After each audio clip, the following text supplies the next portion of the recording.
The day started like any other, dull and gray, with the hum of the city overhead and the distant sound of sirens punctuating the monotony. I had been walking home from my late shift at the lab, dragging my tired feet along the cracked sidewalks, when I saw her, perched on the edge of a fire escape like some impossible glowing sculpture. She was small, no taller than 12 or 13, but something about her was wrong in the most breathtaking way. Her skin shimmered with a faint pearlescent glow, as if moonlight had been trapped beneath it, and her eyes, huge, almond-shaped and violet, stared at me with an intensity that made my knees wobble. She had no visible mouth at first, just two soft ridges that hinted at a place for words. And yet, when she opened it, I could hear her thoughts, or maybe it was my imagination, whispering directly into my head. "Mine," she said. I stopped dead, heart hammering. There was no preamble, no question, just that word, soft and commanding. Before I could react, she leaped down from the fire escape with unnerving agility and landed in front of me. My instincts screamed to run, but my feet refused. Then she bit my arm. The shock wasn't pain, at least not the kind humans feel. It was electric, searing through my veins like molten metal. I jerked back, but she clung to me with a grip that seemed far too strong for her frail-looking body. Her eyes bore into mine, unblinking. "Mine," she repeated, this time with a growl, almost possessive. I tried to shake her off, but it was like trying to dislodge a magnet embedded into my skin. My vision blurred.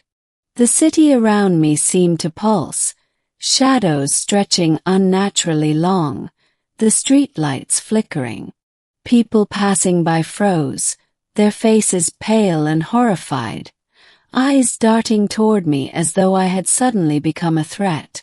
I stumbled home, dragging her along, each step a battle between the instinct to flee and some inexplicable connection that had formed the moment she bit me.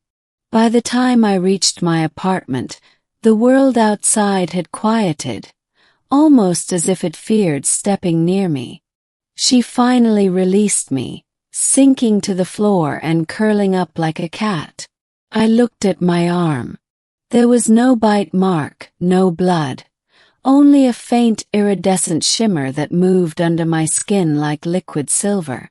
I flexed my fingers, expecting pain, but felt only power, a strange, buzzing energy that made the hairs on my arms stand on end.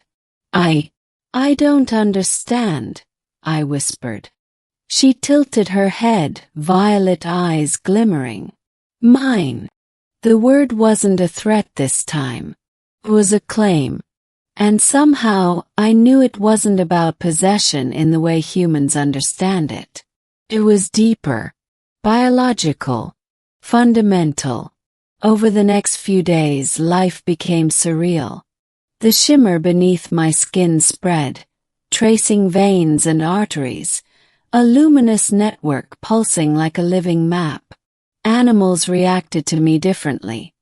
I saw cats hiss and scuttle away, dogs growl with unease.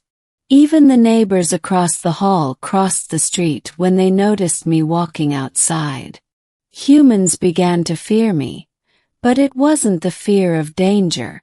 It was the fear of the unknown, the primal instinct that whispered when something defied comprehension. Children would point and cry. Elderly men would clutch their canes as if I might turn violent at any second. The alien girl, my alien girl, never left my side. She slept beside me, perched on my shoulder like a guardian and a warning at once.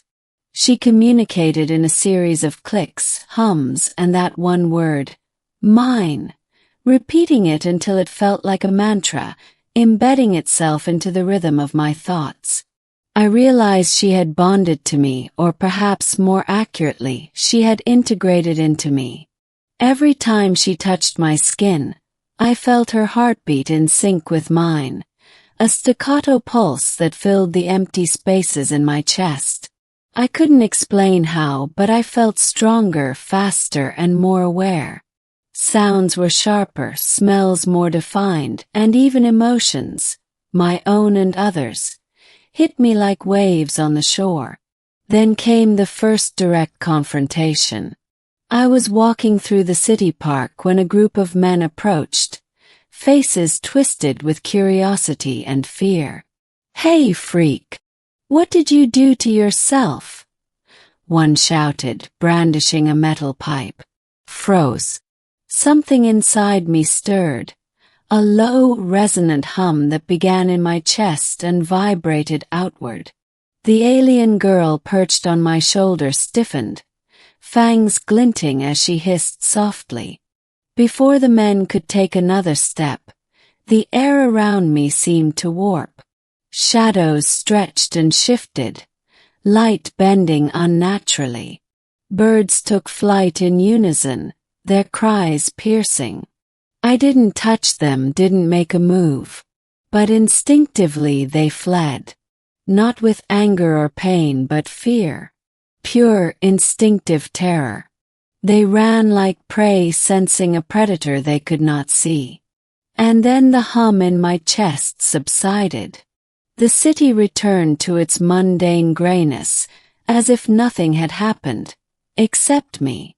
That night I sat on the edge of my bed, staring at the alien girl. She leaned forward, head cocked, and touched my glowing arm. The shimmer pulsed in response, spreading across my torso like a river of stars. "You're afraid," she whispered in clicks and thoughts. "Humans, they fear. But you are ready." I swallowed hard. "Ready for what?" "To be more than them," she said. "To be chosen." I didn't understand. Chosen? By whom? For what? But I felt the truth of her words in my bones.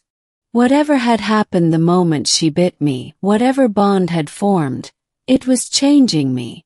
Not just physically but mentally, spiritually, even morally. Days passed. I could feel humans' fear even before they saw me.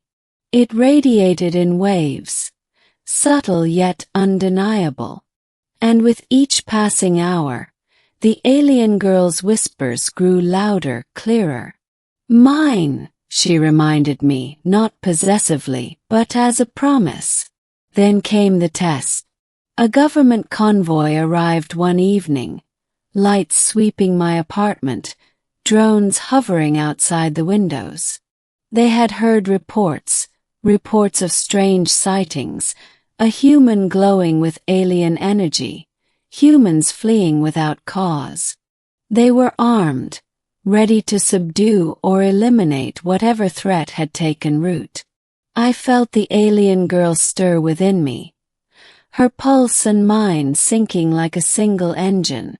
The room became electric. Drones faltered midair, metal groaning as if resisting unseen forces. Outside, soldiers froze, weapons trembling in their hands. I stepped forward calm. I didn't shout, didn't threaten.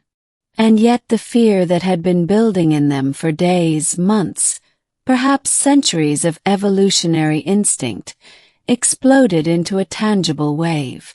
They dropped their weapons and ran. All of them. When the last soldier disappeared into the night, the alien girl perched on my shoulder, her tiny claws brushing my cheek.